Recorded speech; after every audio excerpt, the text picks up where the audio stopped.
Shabazz Napier, the star point guard for the UConn Huskies, was getting ready to take the court in the finals of the NCAA tournament.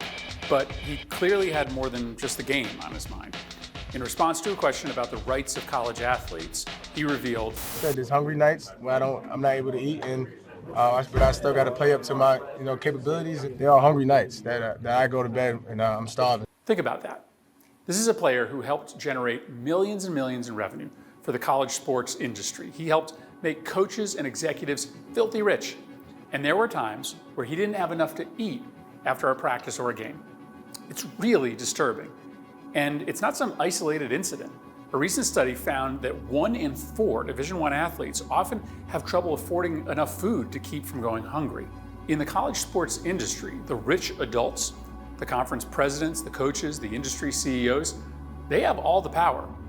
They get together through the NCAA and the conference structure to collude in order to set rules that favor them and keep athletes without basic rights, like adequate health care, scholarship protections, or the ability to make money off of the athlete's own names and likenesses. Student athletes don't have a voice. They don't have a seat at the table. The current model resembles a dictatorship. The NCAA is a dictatorship. If I would have went off to Ohio State, or if I would have went off to any one of these big-time colleges, we wouldn't have been able to benefit at all from it. NCAA and amateur sports been corrupt for so long. I think college basketball players, college athletes, period, should be compensated. It's time to fix this injustice.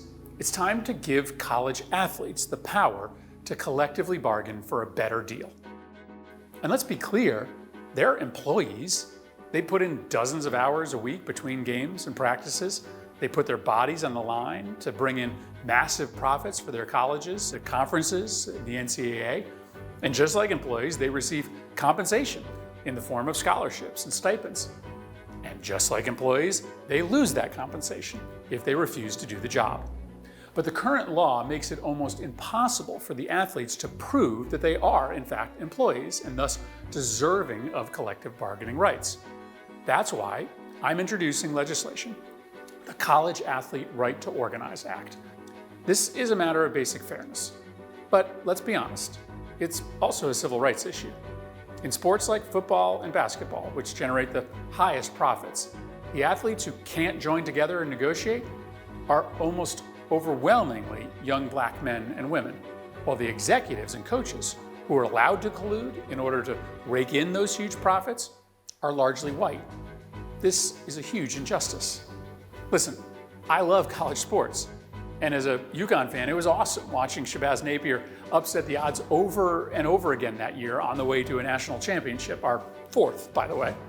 But I'll also never forget the chilling comments that Napier made before the game. I won't forget the fact that while coaches make millions, their players' families are often so poor that the parents can't afford to attend the games.